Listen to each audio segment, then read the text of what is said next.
My name is Lone, and I am the founder of Women in Tech Switzerland. Today we have two speakers at our contributor workshop. The first one is Barbara Fry from Rethink Diversity, and she's going to talk about gender bias and behavioral science. I'm super excited to hear more about. The second speaker will be the author of the book called Why Men Win at Work. And her name is Georgie Collins, and she will go on 6:15. But let's hear from Barbara Fry. Thank you so much, Hugh, for this introduction and for organizing this day. I'm very happy to speak to you today about a topic I'm sure most of you know and have heard of, and that's called unconscious bias in hiring. And I think we have a little issue with the screen showing part of my presentation only. If you just bear with me for a second.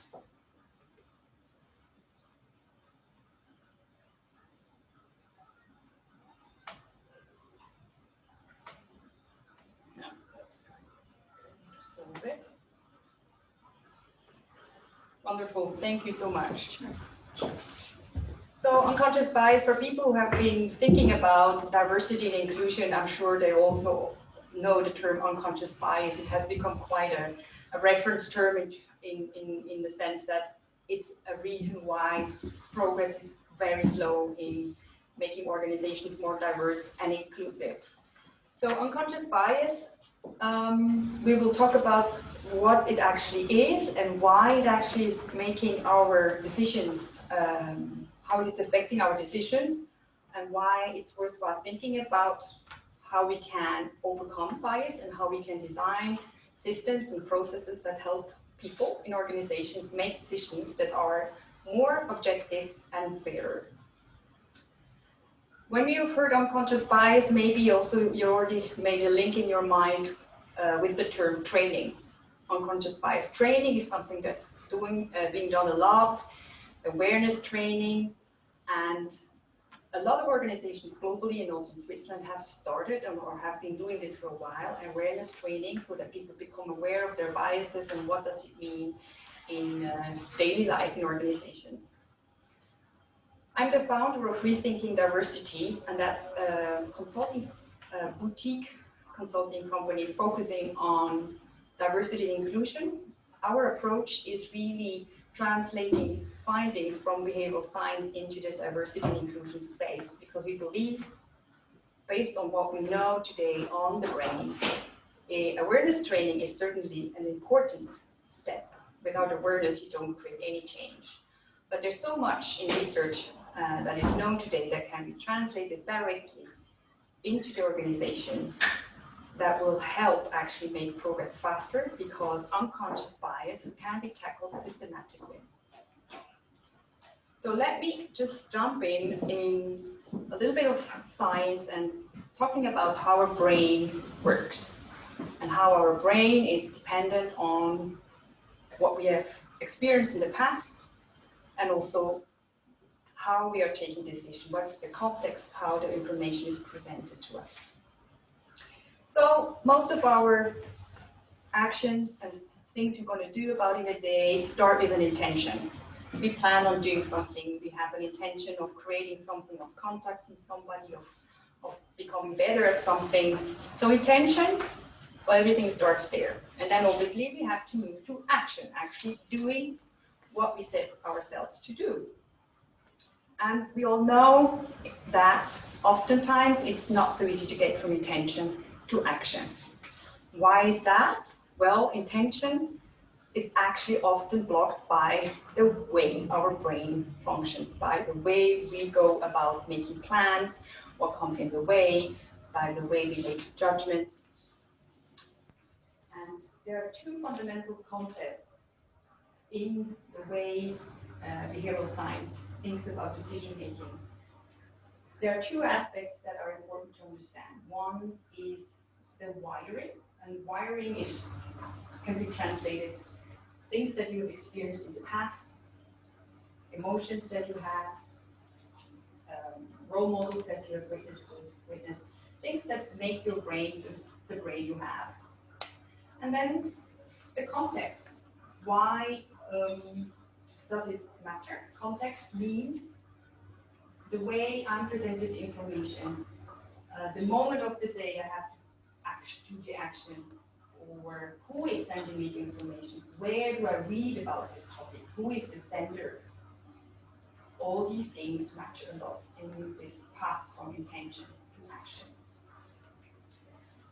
And so, as I said earlier, experiences matter. So everything you've experienced as a child, like for instance, was my mother a professional, even a career woman? Was my image as a child of women and mothers are all career women, or did I have maybe a bit different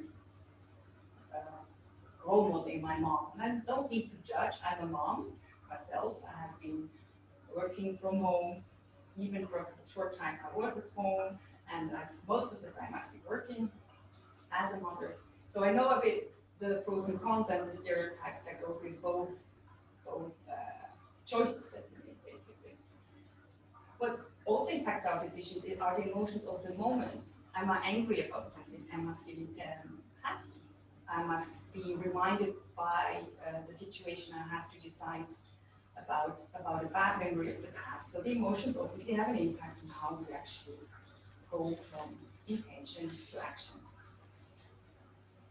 Context I mentioned is things like framing. Is the glass half full or glass half empty?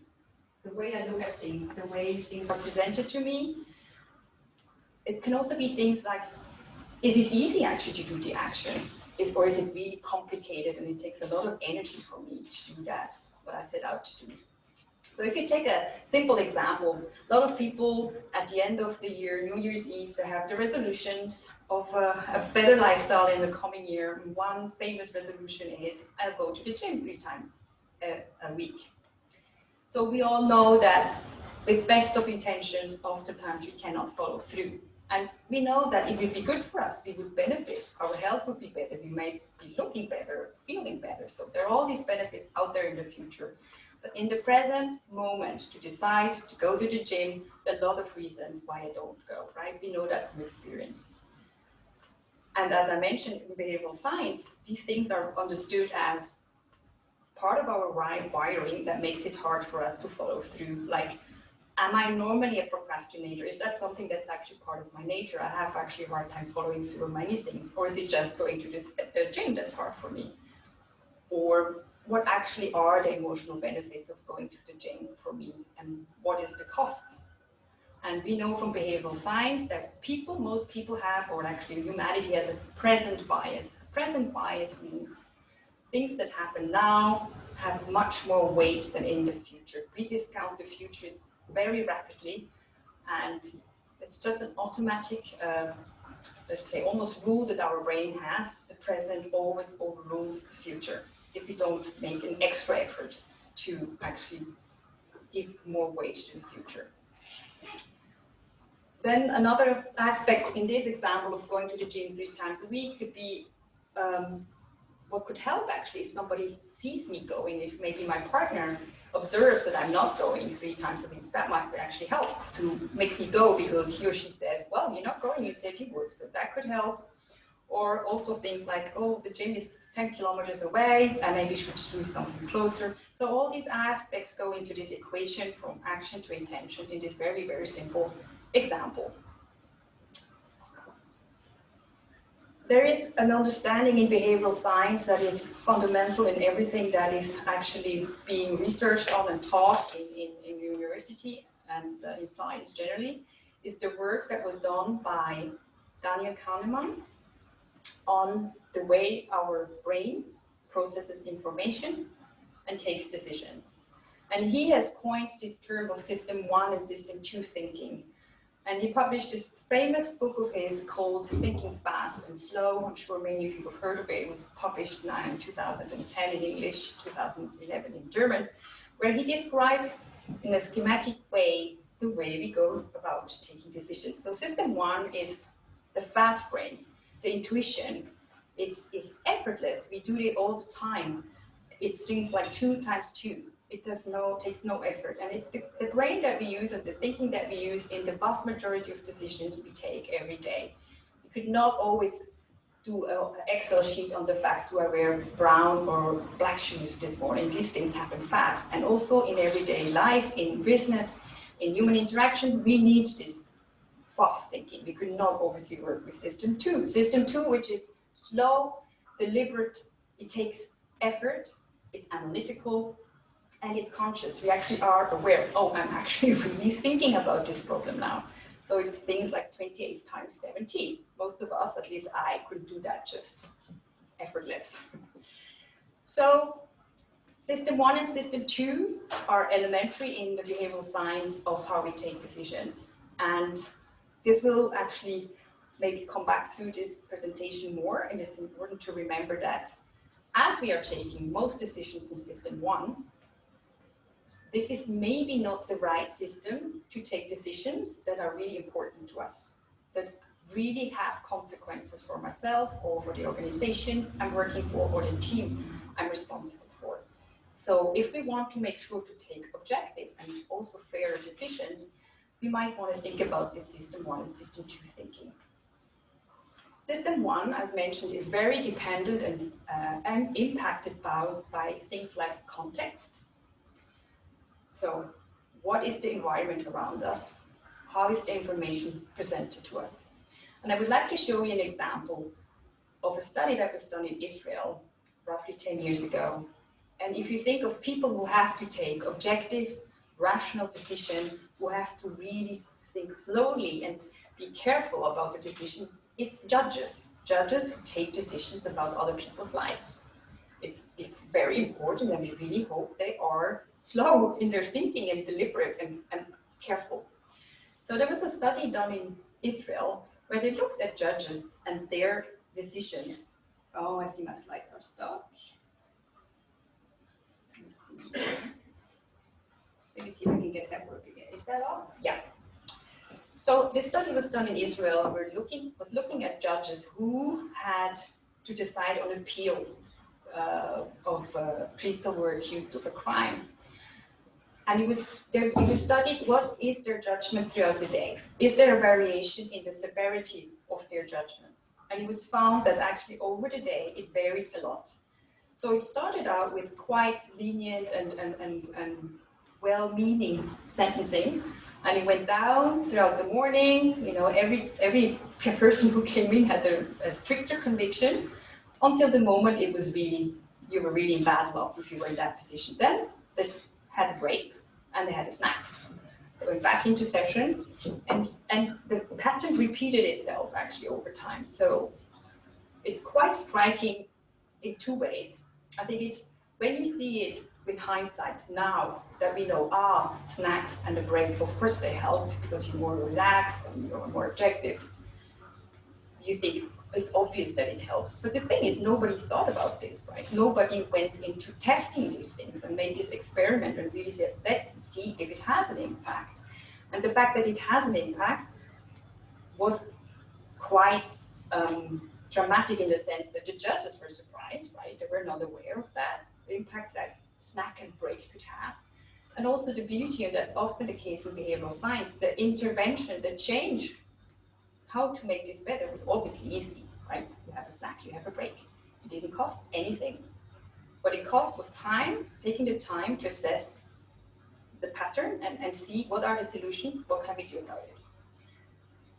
And that's fascinating oftentimes with experiments that are done in behavioral science and solutions that are developed. Most of the time they are not really linked to costs because you have to buy a new system or go out and buy new infrastructure. It's really about how you go about your decision making, and that's really in your brain, and you can change a lot of your context yourself. So zooming in on the topic of diversity and inclusion. Diversity and inclusion in organizations almost automatically links to the question assessments, hiring, promotions. There's a lot of unconscious bias happening in these decisions.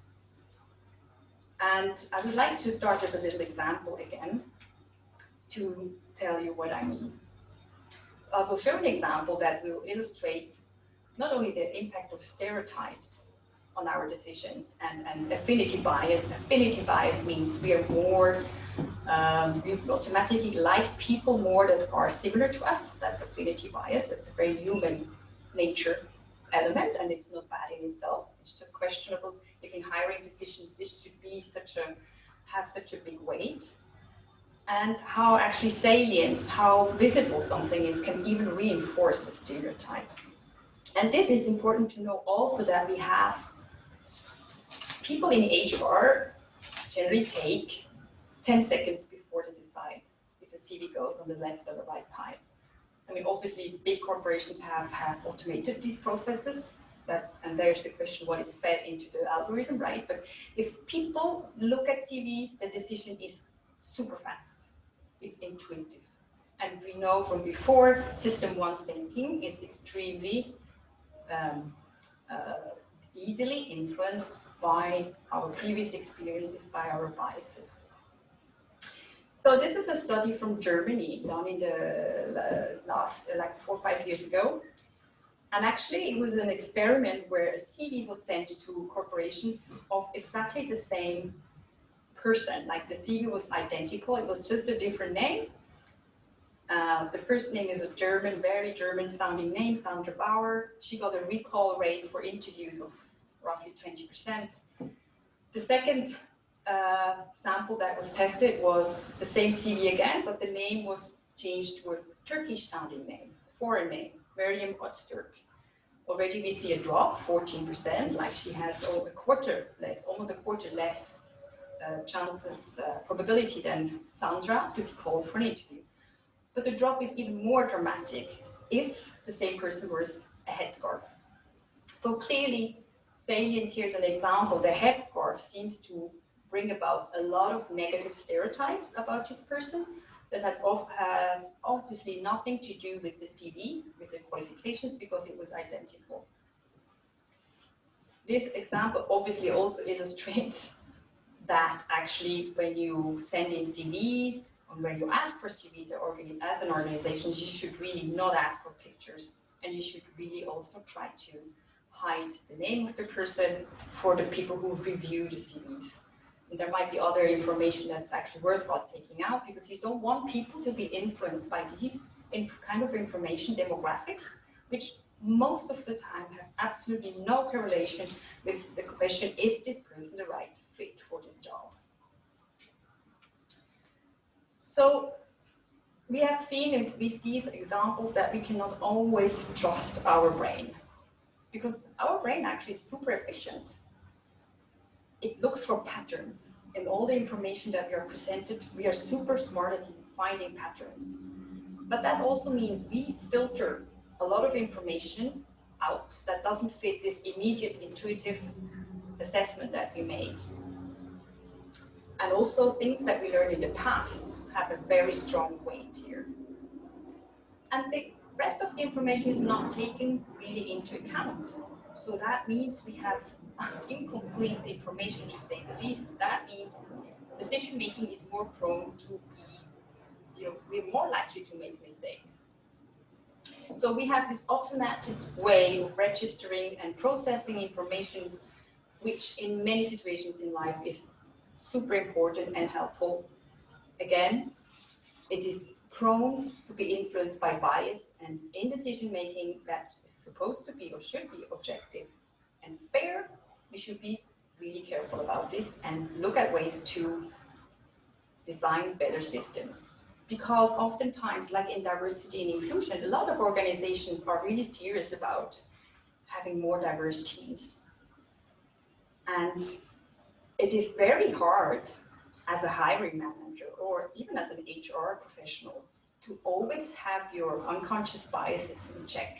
And that's almost impossible because we are all stressed. We have a lot of things going on in life. We are a lot of different demands put on ourselves. And then to have somebody basically sitting on your shoulder, always looking, attention, bias, don't be biased, it's not going to happen. It's way too demanding. Because these unconscious biases are deeply anchored in our brain. You could always almost go so far as to say, if you have a brain, you're biased.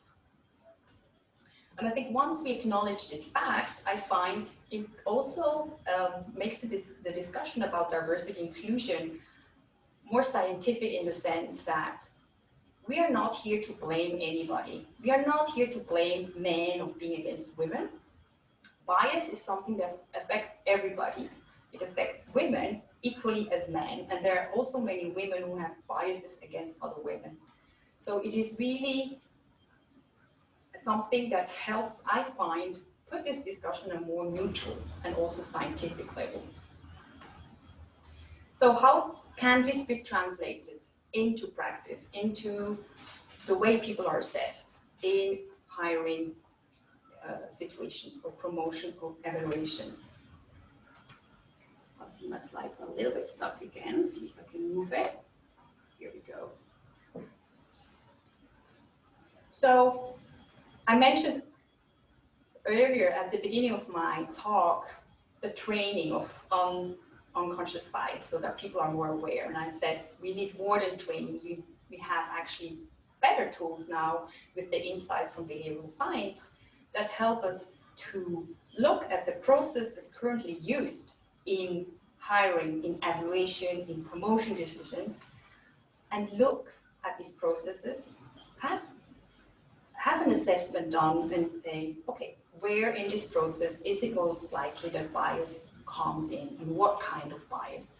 There's a lot of research out there, and we have condensed all these research and literature into tools and analysis that we can apply to all these processes that help organizations evaluate the current process, see where there are areas for improvement, decide which ones they start first, and see how it goes, and measure what is being done. That's obviously important. We want to have an idea of if it's actually making an impact, so data is important in trying to apply behavioral science insights to your processes. Measure what you have at the beginning and see how it's going. So typical biases in gender discussions, like maternal bias, that's a bias that affects women. The moment they're pregnant and have children, a lot of people think about them as being less motivated, less engaged, sometimes even less competent.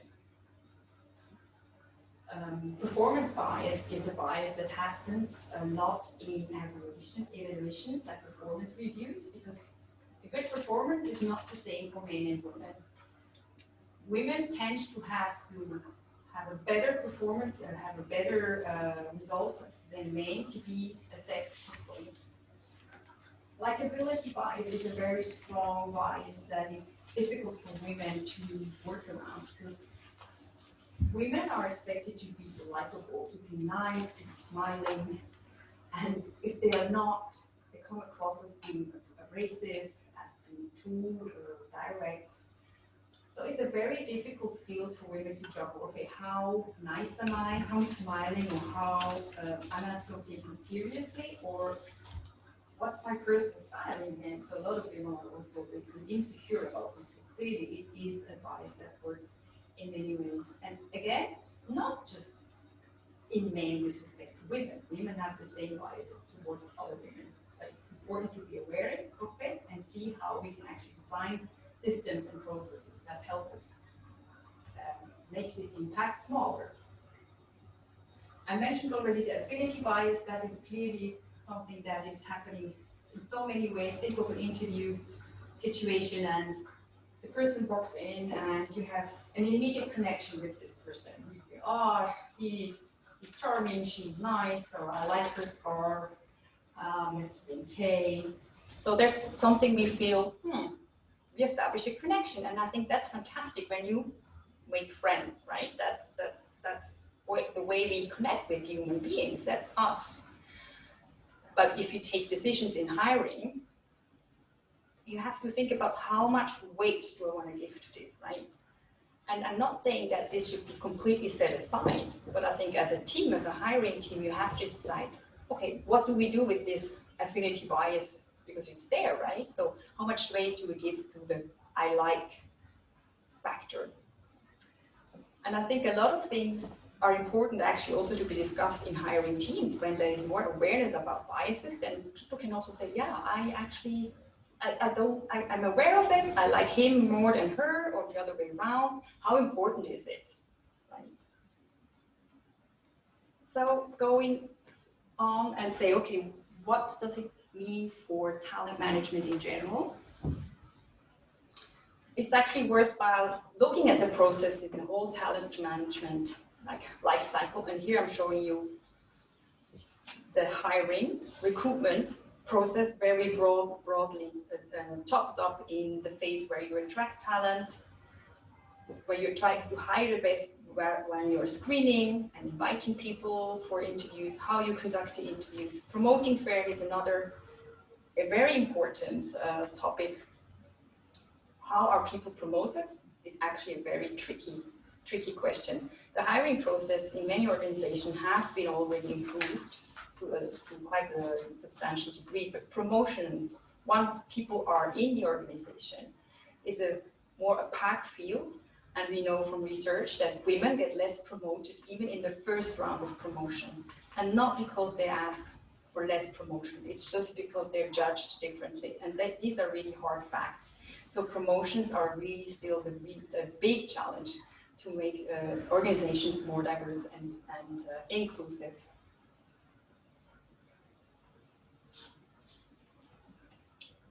So process design, again, it might sound abstract, but actually it's really simply looking at how is something done and how could it be done better so that bias has less a chance of affecting the decision making. So with the example of interviews, I would like to give you just a very short list of things to look out for if you're doing interviews. First of all, never ever do unstructured interviews. So unstructured interviews are conversational meetings with a candidate. These are really you have such a big risk of having all kinds of biases entering in these discussions, and it's extremely hard to compare one candidate to the other and say which one is the best person for this role. So unstructured interviews are really something to let go of. So a structured interview gives you a much better chance to really have a basis for decision making, which is more objective and fairer. So a part one of a structured interview is clearly define the questions before the interview, agree in the team, the hiring team with HR, what are the questions we want to ask and why do we ask them? How are they linked to the skills that we need? And so you will only ask questions that are relevant and really are testing for the skills that you are looking for. And also make sure you all agree on a scoring matrix. What is actually a good answer? What does good look like? And I'm saying ahead of time is crucial here, because throughout the process, it's very often the case that we start liking somebody more than another candidate, and then we dismiss these skills and criteria that in the beginning we thought were important, but actually, he's just better. But it's actually not. Maybe this person has 3 out of the 5 criteria, and the best would have 5 out of 5. So it's important to always remind you, what have we agreed as a team, what the skills are we need.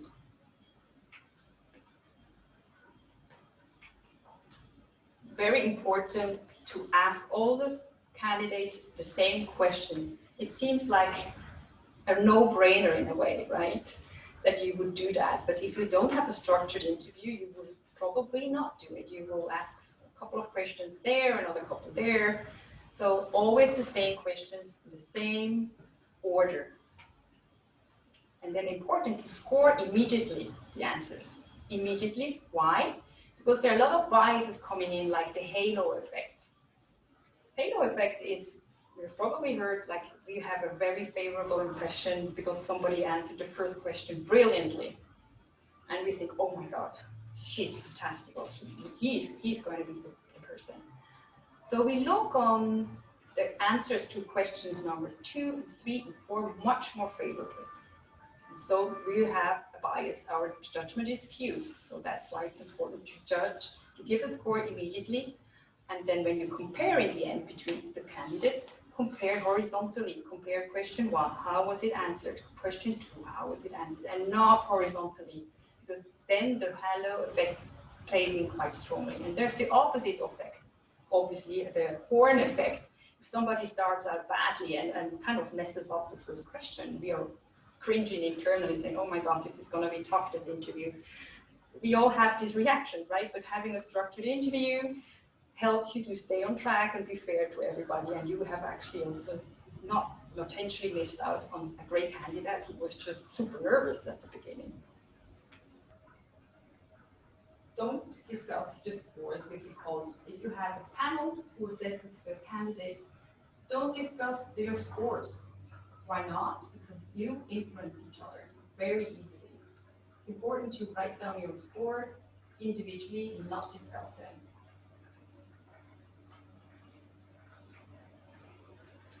And then a small thing, but also big effect, try not to read the CV before the interview. And often, you might have a panel assessing a candidate, let's say 3 people, and not everybody has actually already seen the CV. And I think actually that's a good thing. With CVs, as surprising as it might sound, can be very misleading, because in CVs you pick up things like the university the person has gone to, sometimes there are hobbies in there, or where the person has gone to school. And so these things influence me in many ways, like university as an example. In Switzerland, HSG has a big rating, maybe higher than, I don't know, Uni-Fribourg for economics. I already beg for forgiveness. Uni-Fribourg is great in economics, I actually don't know that. But let's say we have associations with this university. Ah, good one, bad one. Well, I went to the same, or we have the same professor. So already I have an affinity bias that is maybe weighting too much in my judgment. Or if I have a seated person has grown up in Croatia, it might give me a bad impression because I have a bias and a stereotype of people from Croatia. So all this information, there's a lot of information in CV actually that don't lead to objective decisions. And I know this is going to be probably a challenge to a lot of people, that CV should not be a good tool for recruitment. Of course, you still need CVs, but I think you have to be really careful what the information you actually take out of CVs and how to treat information, all the demographics, and make sure they don't have an influence they shouldn't have. So I hope with this that I have given you an interview, an overview of things that can happen in the hiring process if you're not careful about unconscious bias. Again, I think it's important to, first of all, be aware of unconscious bias, learn about it, but I think the fantastic toolbox of research that's out there on how design better process design and better management practices that are de-biased can help actually an organization move quicker for more diverse and inclusive organizations. Thank you very much.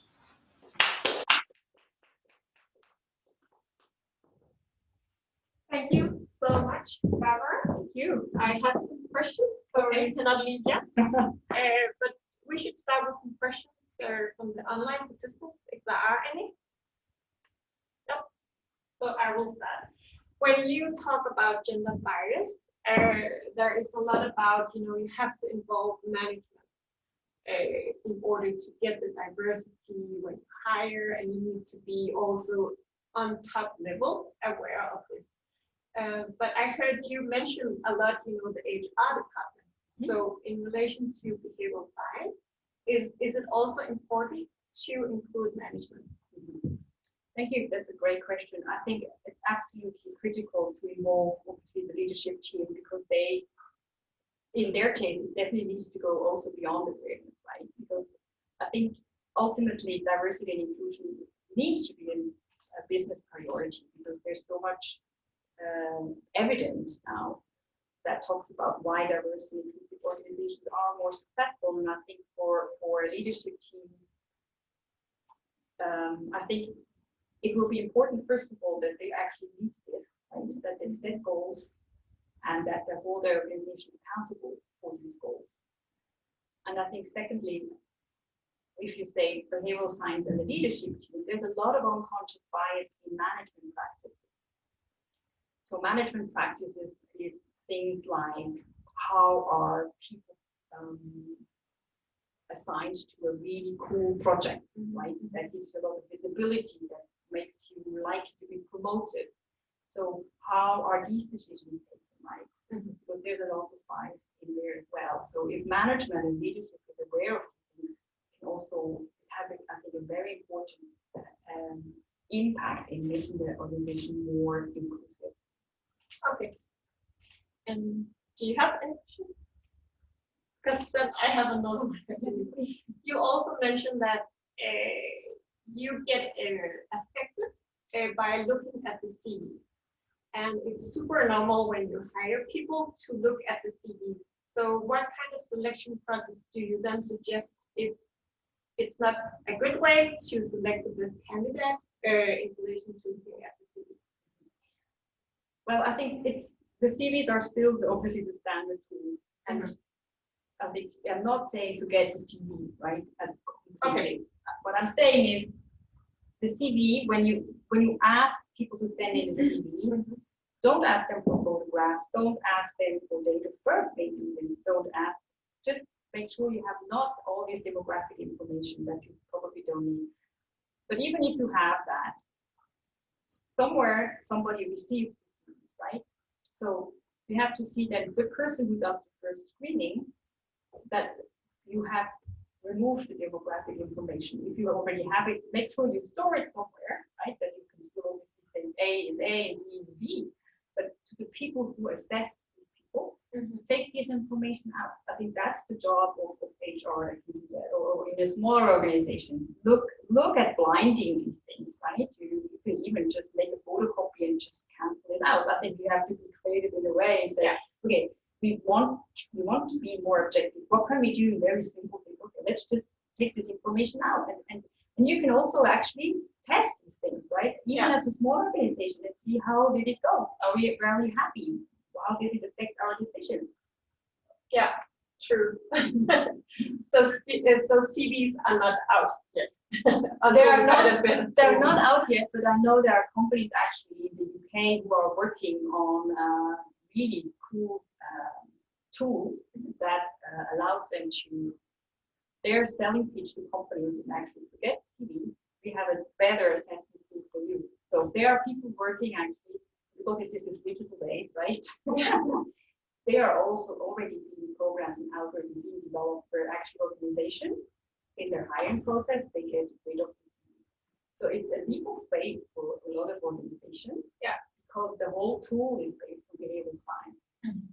So there's all the research baked into the program, in the algorithm that gives the companies the safety, the security that it is a really good assessment tool. But I think for the large majority of companies, that's really out there. But there are a lot of low-hanging fruits in diversity and inclusion and in the whole talent arena that already can make a big impact. And you don't need to buy a new program to start doing and start applying behavioral science. But that's actually my next question, because let's say I'm an employee in a middle-sized company and I have heard about behavioral science and I wanted to tell the HR department about it and management and involve sort of how can I as an employee affect the organization in relation to behavioral science. I think the most important part is probably to, first of all, see what you find online. There's a lot online on actual tools in behavioral science and research. There's a fantastic book that I think many of you might have heard of, by Iris Bonnet. She's a Harvard professor. She's actually originally Swiss. She wrote the book What Works. Also, it's not only about hiring. It's much larger. But in there are also great tools and already practice examples. And I think if as an employee talking to HR, I think probably a good question to ask is, what are we doing beyond the awareness training?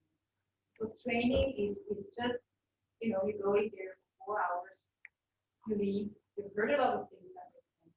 Again, it's super hard to put that into practice. As an organization, what can we do to actually move faster to change? And I think a lot of HR, all people, HR are aware of the change, but I think maybe they don't know much about doing the science and doing the design. And they could call me also to find out how the things can be done, and I think in a more small way, right? We don't need to change it at once, step by step. Yeah.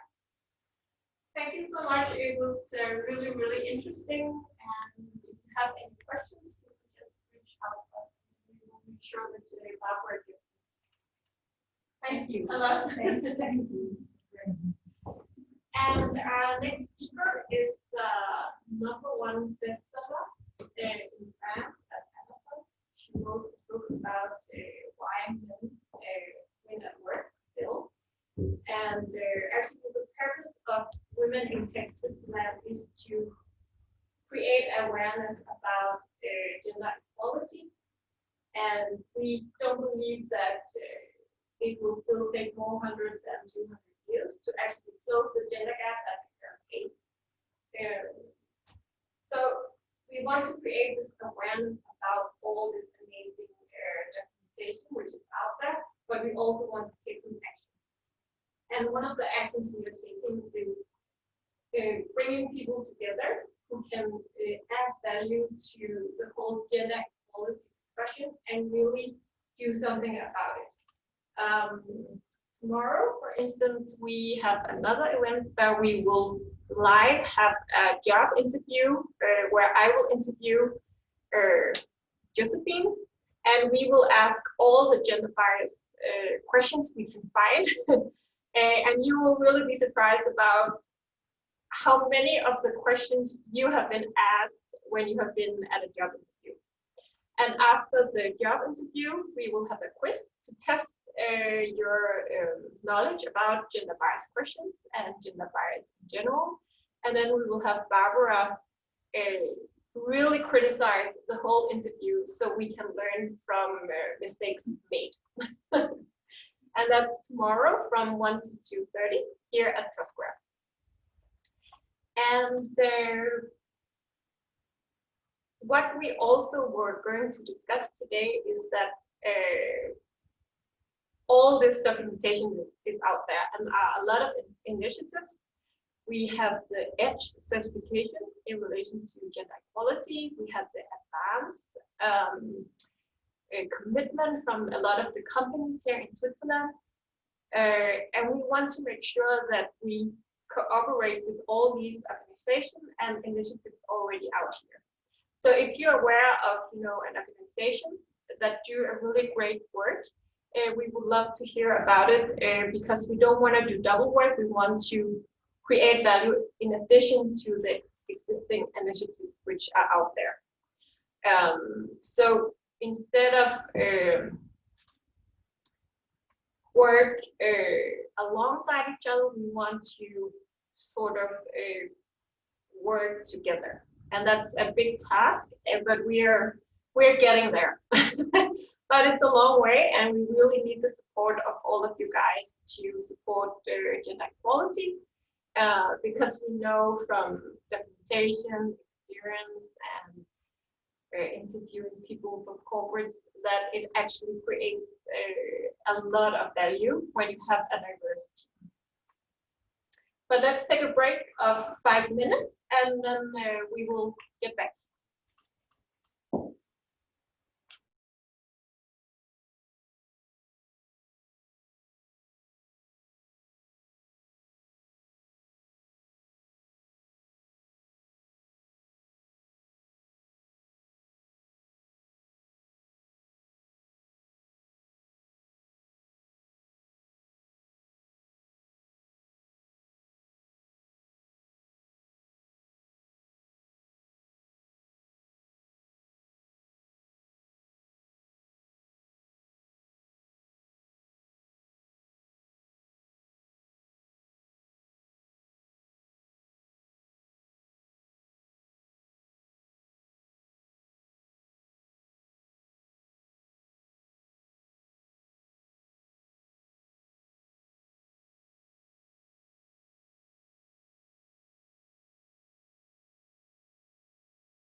Hi.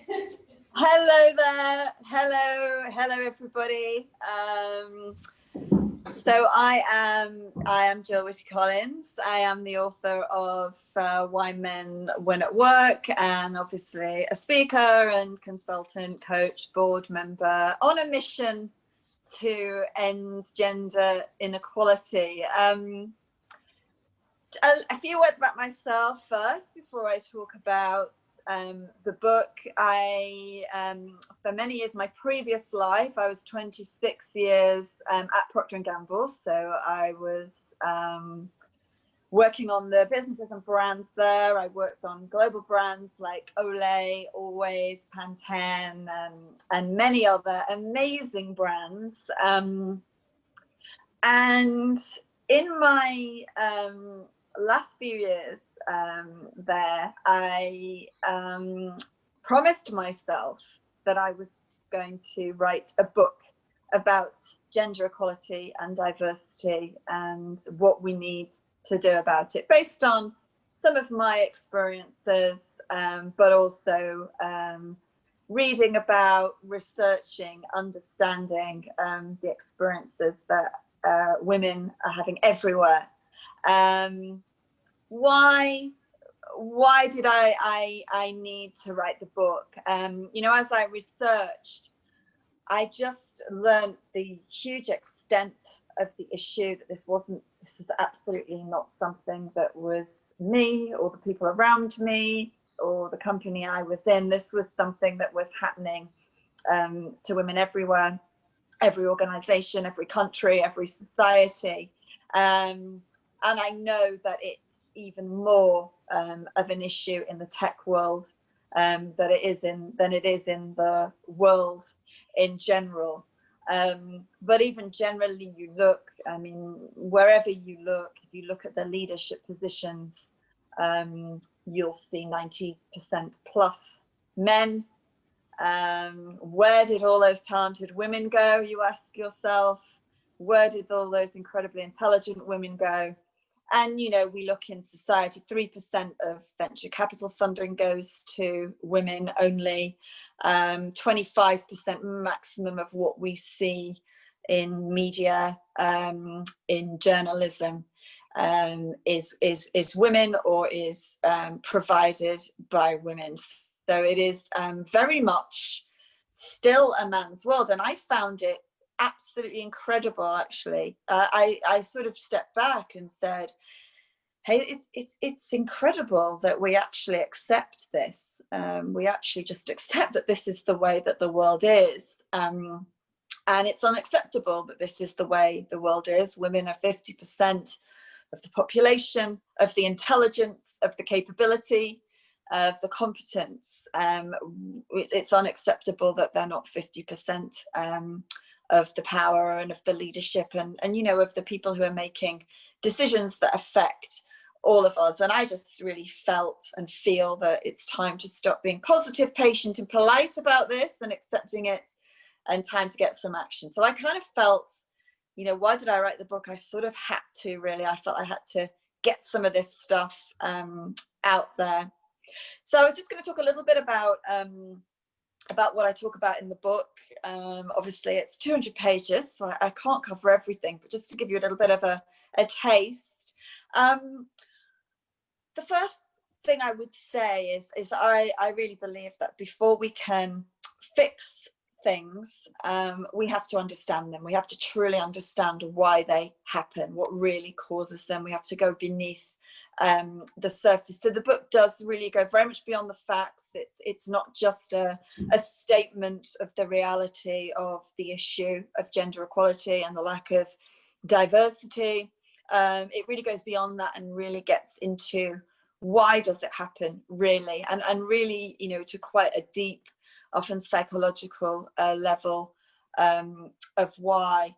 And, you know, starting very much with the point that, you know, I don't believe that one of the reasons why is generally that men are deliberately doing this to women.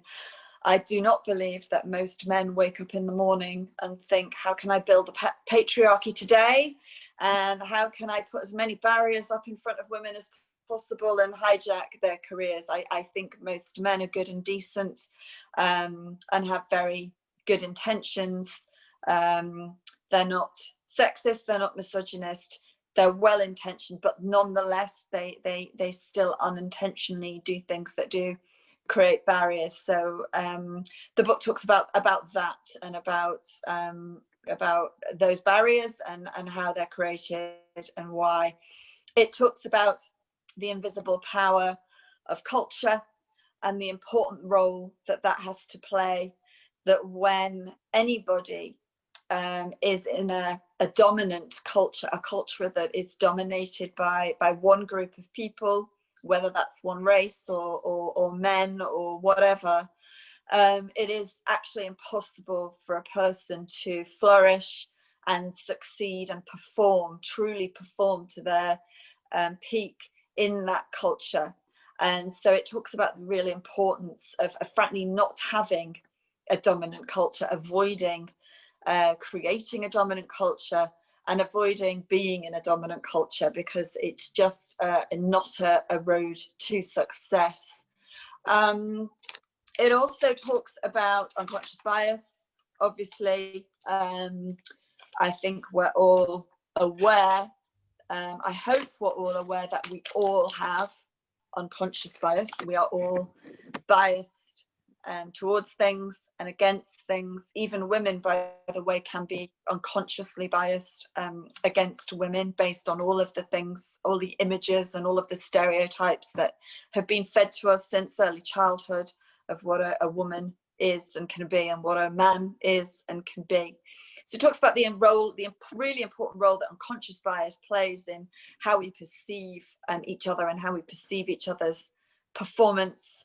And linked to that, it talks about mini-me's and how there is a propensity for people to reward, value and promote people who they may not be realizing it, but they're basically mini-me's of themselves, and they recognize that person's amazing, and they don't realize it's because they're just like them, come from the same kind of background, talk the same way, think the same things. It's a very, very natural thing to do. It's very dangerous because it's the opposite of diversity. It absolutely strangles diversity in an organization if we keep recruiting, hiring, promoting the same people, non-diverse people. And also, importantly, obviously, if one particular type is dominating at the leadership levels and that type continues to reinforce mini-me's, then we're in a self-fulfilling prophecy that we can never get out of.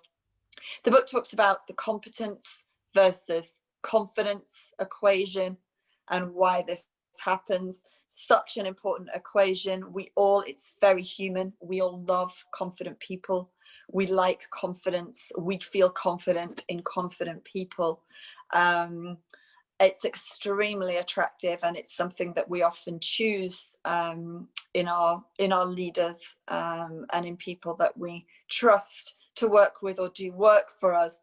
The problem with it, obviously, is that for many, many reasons that begin in childhood, men are generally, we have to generalize when we talk about this issue, generally more confident than women are. So when it comes to projecting confidence, perceiving confidence, this is somewhere that men often win out, and not necessarily because there is superior competence there. There can often be some extremely competent and knowledgeable and capable women who are not projecting the same confidence and are not seen or overlooked or not listened to.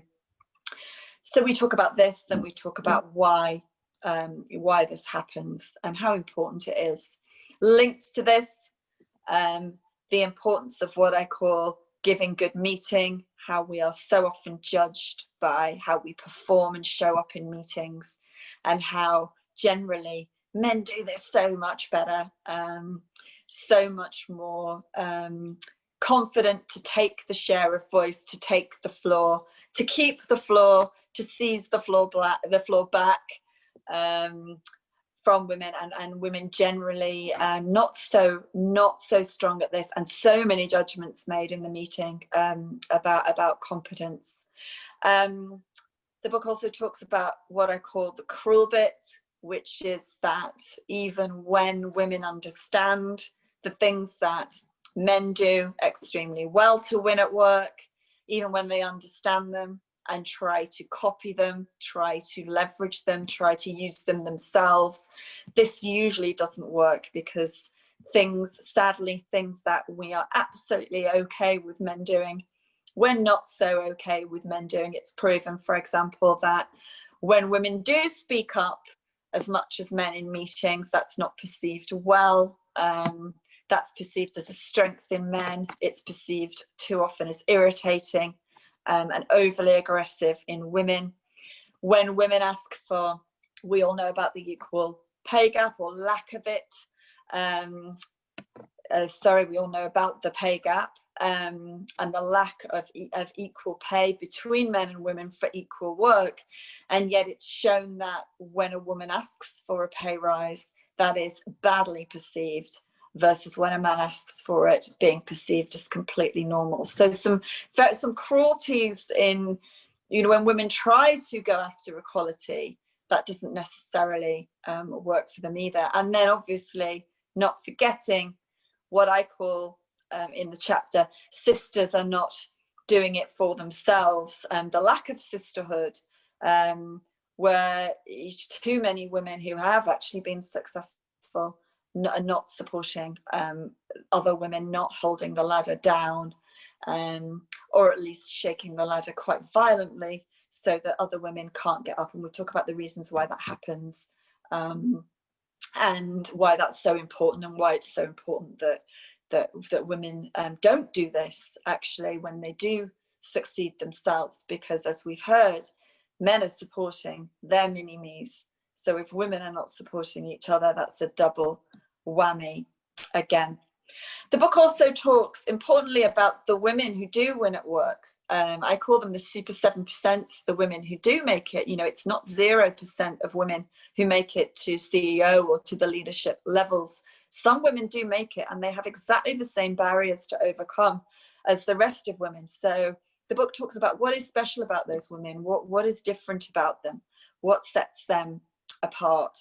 And there are some fascinating things in there that I think, I think these are amazing women. They're not just intelligent and very, very capable. They're also extremely self-aware and have learnt very, very early in their careers some super smart strategies. Very, very interesting. Some things that we can all learn from. And I think perhaps most importantly of all, the book ends with a big to-do list, an action plan. Sunday Times called it an almighty set of recommendations. It was extremely important to me that the book was it's not a moan, it's not a negative book. This is a book that explores this issue, explores why it happens, but then uses that why to give a list of recommendations of, okay, if that's why it's happening, these are the things that we all need to do in order to counter it and in order to make inequality history. So there's a to-do list in there for parents, for teachers, for media makers and providers, for managers, for businesses, for women, and really importantly for men, because as I think is self-evident, if men have more than 90% of the power, the leadership positions in society and in business, then we absolutely need men to be to embrace this issue, to understand this issue, and to be part of the solution. So very much a to-do list for men. And the good news is that a lot of people have read it. Obviously, we want more to read it, because the more people read it, the more difference we can make. But what's great is I've had a lot of people writing to me, personally, via the site, via email, via LinkedIn, whatever, to tell me that it has helped them understand the gender equality issue in a way they never had before, and that for the first time they really understand what they need to do to change it. I have people sending me their post-its saying, this is my list of things I'm going to do differently. I have women writing to me saying, I have just posted this information about myself that I had never publicized before, because I was, didn't really believe that self-marketing was so important. And importantly, I've had an enormous number of men who've written and said, thank you, I didn't get this before, I get it now, you've helped me understand, you've taught me, I don't feel lectured, I get it, and I know what I need to do, and I'm going to start doing it from today. So that, I think, is really, really important, because clearly we women need to stick together on this and support each other, but we absolutely need men on board as well. So that's just a little bit about the book. There are obviously lots and lots of stuff in it about why all this happens. One thing I've just realized I didn't mention is the massive one, which is what I call the umbrella theory, which is women's beliefs still in the myth of meritocracy, and that doing the job is enough, and that the rest will take care of itself, while men in general know that it's a myth and know that driving their visibility, marketing themselves is extremely important, and you have to lift up the umbrella and show the people above you the work that you're doing, and make yourself visible, and build a human relationship with people, because that's how they make decisions in the end about jobs and promotions. And obviously that's ability to do that seriously impacted for women, not just by the fact that they generally don't like doing it, but also by the amount of unpaid work that they carry, usually in the home with the kids, whatever, that just doesn't leave enough time in the day to do all of that, and a brilliant job, and brilliant visibility and networking as well. So tons and tons of stuff in the book about why it happens and what we need to do about it. But if I can, I was going to just ask if there were any questions, anything anyone wanted to ask now or discuss now. I have a question. Can you hear me? I can hear you. Good. You talk a lot about involving the men, and women in Tech Switzerland also think it's super important to involve the men in this discussion in order to take action and drive change. So what is the best argument to use in order to sort of convince them to be involved in this cause? I think many things to share with men. I think it is really a case of sitting down and having a coffee chat about this. But I think the biggest most important first thing to get through is this isn't charity, it's business. The most important reason for men to be interested in this is that it does drive results. So if you are working in a business that does not have equality at the senior levels, that doesn't leverage diversity at the senior levels, your results, your performance is less strong than it would be if you did. And in the end, I don't want to be cynical, but in the end, we do things, and we do things sustainably because they're in our interests. And my big point to men is, ironically, the book is called Why Men Win at Work. I should have flashed it up if anyone hasn't seen it. My lovely suffragette violet cover. But it's called Why Men Win at Work. But clearly there's an edge to that, right? Because are men really winning? Of course they're not really winning. If you're winning in a world where women are not winning, and women are not represented equally and fully, your business or your organization or whatever your line of work is not performing as well as it could, because it's just missing out on that talent, on that knowledge, on those insights, on that diversity.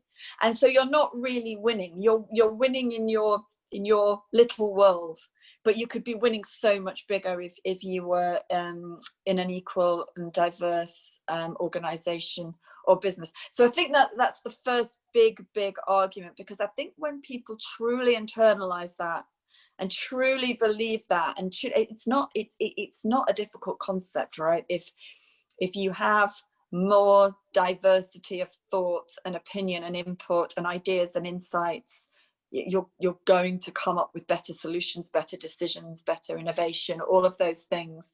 I think once people get that, once that penny drops, then the door is open to really start on, okay, how do I do it then? I'm in, I bought it, how do I get it? But I think that's the part of, you know, convincing them that it's actually good, it's not charity, it's good for the business. It's a difficult, it seems like the best argument, but somehow let's say, okay, then say, okay, yeah, documentation says that we will increase our innovation and all this, you know, all this documentation. Then we hire 2 women, but it still continues to be the same kind of group of males. So they don't really get it in a lot of cases. So how did we convince them just not to hire the women so they can fulfill that criteria, but also really include them and really create the benefits of being diverse? I mean, it isn't easy. You know, that there's been a lot of data around for a very long time that equality and diversity drives results. The way to do this is, well, to accept that you're not overnight going to write a book and the next morning every man on the planet goes, right, I get it, and I'm gonna drive my business with equality and diversity. All it takes is one man at a senior level, a senior enough level to make a difference in any organization to get it. Mm-hmm. and then to persuade, and then to show the way, and then to get people to make changes, and then importantly to start seeing the results, to start saying, okay, I can see that the changes we've made, I can see the difference it's making. And then the conversion, any conversion, you know, a brand doesn't become huge overnight. One person needs to try it and use it and then tell another and tell another. So we don't need to persuade every man in every company. Even if we can just start with one in each, we can make massive progress. We just need one pioneer to start the dominoes tumbling. Okay, good point. We just need to convince one man in each company. At a senior level, at a senior enough level that he can. And you know, in fairness to our male friends, there are many who get this. There are many who get this. I do get a lot of communication from men who I absolutely get this. I'm totally sold, and I want to be in a world where that is like this, because actually I think it's better, absolutely better for everyone, not just business, by the way. It's also better for the family life, everything. There are a lot of men who do get this. We just need to keep working it and enabling them to make that difference at that senior level with their lead teams. And I do think it's super important. This is why I'm so passionate about men being on board as well. It is definitely, I can say from personal experience, there is a huge difference, unfortunately, between a woman at a senior level saying, this is an issue, this would be a huge benefit to all of us if we addressed it, here's what we need to do, and a man doing it. When a woman does it, it sounds self-serving.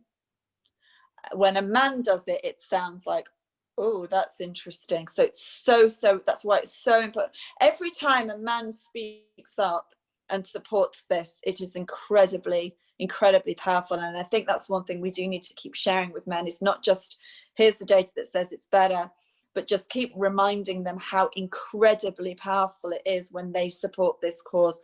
Sad as it is to say, it is more powerful. It is more powerful. It's like when, in a smaller way, you know, when you're in a meeting and a woman is interrupted, and she's very frustrated because she hasn't finished her points. There's a huge difference between the woman saying, I was interrupted, can I finish my points, which sounds all of the things it sounds, and one of her colleagues, a male colleague, saying, you were interrupted, I'd like to hear the rest of your point. That the power of men allying on this and supporting is, it cannot be overcalled. It's huge. What's super interesting, I have another question. Because there's also talk about that it's not, we don't have to fix the women, we have to fix the system. But still, there is something, I feel that's something that we can do too, in order to create the awareness and talk with the men and also be good role models. But what is your advice on, you know, being a woman and handle this gender bias issue? Yeah, I think it's a really interesting question, because I am, one of the things I'm very passionate about is this, there's been too much talk, I think, over the years about, you know, here are the things women need to do to succeed in this, and they need to change this, and they need to dress like this, and they need to not do that, and talk like this, and all those things. Yeah. And I'm really, really against that, because I think, to me, you know, really what needs to happen for us truly to live in an equal and diverse world is people need to be able to be themselves and to be valued and leveraged for that. And we need to lose this sense of, this is what successful looks and sounds like, this is what leadership looks and sounds like, and so let's all try to copy that. So having said all of that, and having said I'm not the person who's going to say, women, you need to fix yourselves, to your point, I do think that there are some things that women can do, and one of them is, we touched on it, one of them is the sisters are not doing it for themselves thing. I think this is absolutely on women. If a woman is fortunate enough to overcome, and I believe it's fortunate, she's just been more fortunate than other women enough to overcome the barriers and make it to a very, very senior level, I think she has a responsibility to really think about how she can support the women up and coming behind her, and certainly not squash them, which you know, we do see, unfortunately, too often, the queen bee syndrome. So I think this is something absolutely on women. I think especially because we need to support each other, because men support each other. So, you know, as I said, it's a double whammy. But also it's extremely embarrassing, because men see this, right? Men are very, very aware when senior women are being catty and unsupportive to each other, and I think that's it's just a bit embarrassing, and women need to sort themselves out. So that's one area I think that we need to fix. And I think the other big thing, I guess, apart from just being aware, just being very, very aware of the important role that confidence plays, and that competence is not enough. People do value confidence, so you do need to find your confidence and find your way to project it, because it is valued. But I think the other big thing I would say links to the umbrella theory, which is just having that awareness. Just, you know, let's not be naive. It isn't a meritocracy. We are not only judged by the quality of our work. Human relationships, relationship currency, we call it, not just performance currency, counts. Men understand generally better than women that the relationship with people choose who they work with and who they promote based on the human factors, not just the quality of the work. And in order to have that, you have to be investing time in the relationship, in the connections, in the network, in the visibility, not just in the actual work. So I think just having that awareness, facing that reality, and allocating time in the agenda, not just to do the work, but also to do that stuff as well, is something that women can do that will help themselves. Thank you for the great tips. We have a couple of questions from our online audience. So the first question is, do we necessarily need men on board if women learn better methods and tactics to show their talents? I believe yes. I believe that obviously, as I've said, there are some things that I think women could be a bit more savvy on, just, you know, facing the realities of the world, as I've just talked. But ultimately, there is a limit to it. Ultimately, we have to be ourselves. We have to be authentic. It doesn't, if we try to crack this by working out the style that works, copying it, trying to fit in, ultimately we won't be ourselves. We'll be copying rather than leveraging the strengths that we have, leveraging what we are. And ultimately, people value authenticity in a person and in a leader. They can smell, you can smell it if somebody's being inauthentic, if they're faking, if they're performing. You'd have to be an Oscar-winning actress to pull that off. And even then, I'm not sure you can. If we're going to trust somebody as a leader, we need to feel that they're showing up as themselves, and then they're not performing and putting on an act. So I do believe that there's just a limit to how far that can get. I think it can get you so far, but I think ultimately people smell it and it doesn't work. I don't think you can truly make it to the top as an inauthentic person or leader. And therefore, you know, as we've said, the men have all the leadership positions. They're making most of the decisions. They're making most of the choices about who gets the job. So ultimately, no matter what we do, if we're ultimately faking it, we're not going to persuade them to choose us over the guy who's, you know, being himself, being authentic, looks like a mini me, sounds like a mini me. We have to have men on board understanding these dynamics, understanding this is happening, having the self-awareness to say, okay, I have a bias towards this, and this culture is working much, much better for this group of people. We need them to have that awareness. Otherwise, I promise we'll just keep bashing up against the invisible ceiling. Thank you, Jo. If I can comment on that, here's Laura. I made a question. Is that a? Hi, Laura. So yeah, thanks a lot. I think it's really interesting discussion.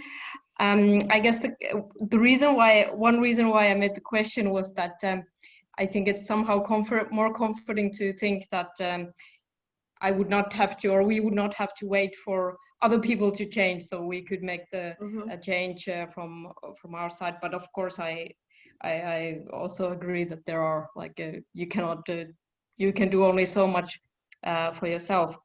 I read a little bit about assertiveness. So this is a personality trait that predicts success, and it's also what you said that it's men have they are more assertive, and maybe we women could learn more this kind of assertiveness, not in a way that it's fake or like it's not me, but really kind of develop our personality. So I'd be curious to hear if you have some more comments on this topic. I just want to come back first to what you said about because I think it's a very fair point. It is a bit difficult to get your head around. If I'm saying we can't do this without men, which I truly believe, I don't believe we will ultimately get there without men being on board. I think they're running the world, and we have to. The one thing I would add to that will hopefully give you more of a feeling of power is one of the things that I deeply believe is we shouldn't invest too much of ourselves in a culture that doesn't work. If we find ourselves in a culture that is dominated, is male dominant, where we're being ourselves, we're bringing our talents, we're bringing our strengths, and they're not being fully valued and they're not being leveraged, and the culture, we just see the culture working so well for men who we potentially, some of them don't think are as strong as us and not working for us.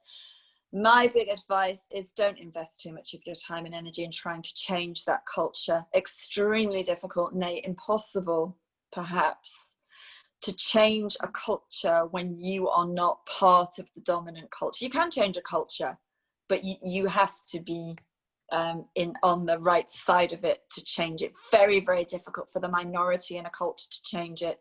So don't invest too much. You know what? If you really believe that, you know, you get yourself into a situation where you're not being valued and leveraged as you are, walk away.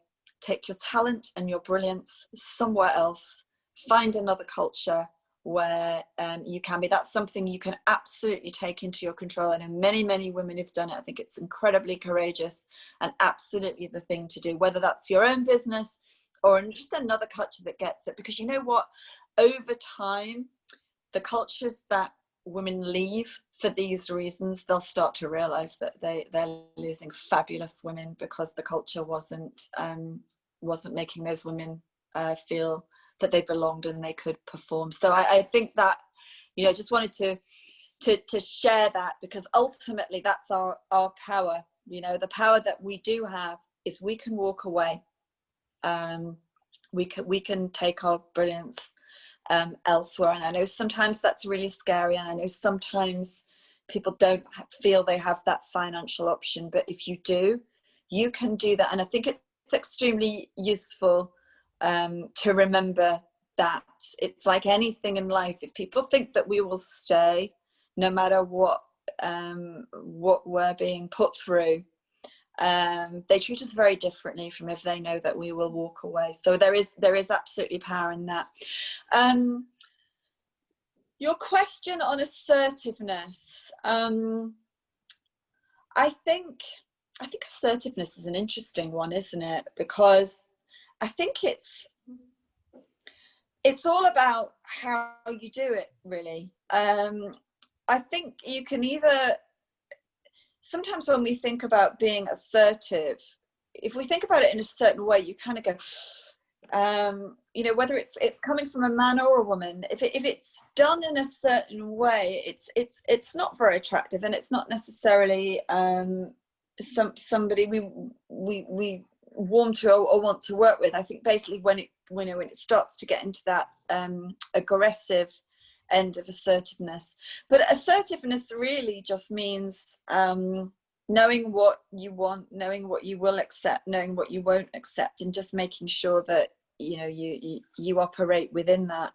And there are many ways of delivering that. I think it's fair to say there's a lot of data that says that a man and a woman can say exactly the same thing in theory with exactly the same words, and a man it will just be seen as that, it almost will go unnoticed, and in a woman it can be seen as overly aggressive. So that's just about the norms we're just you know, we're not from birth used to women presenting in the same way. So I think over time we just need to get used to that.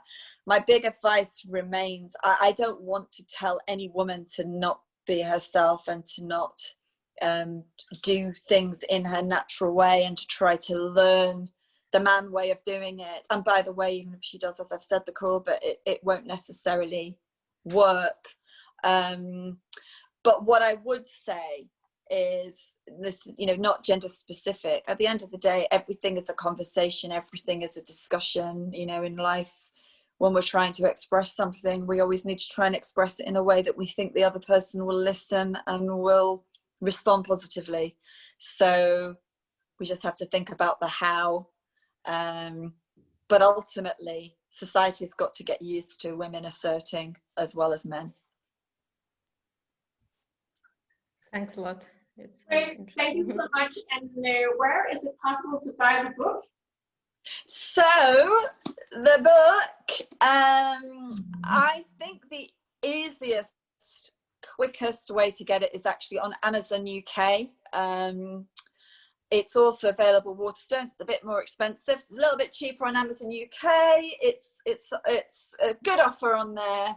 I can, after this, I can send you the link, and if you want to share it with anyone who's interested, and you can just go straight to it, and they will deliver here. It is also, thank you, Laura. It is also available in Kindle version for anyone who doesn't. I like the lovely cover, but if you do like a Kindle, you can get it on Kindle as well. That's cheaper too. And I am recording the audiobook as well for anyone who likes to listen to it that way. But thank you so much. It was very interesting and insightful to hear about your experience with men and women.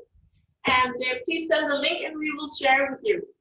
I will do that. Thank you so much for having me. Thank you. Have a lovely evening, everybody. Take care. Thank you. That was it for tonight. Thank you everyone for joining here and also online. We hope to see you at some of our other events, especially tomorrow, where we have the job interview.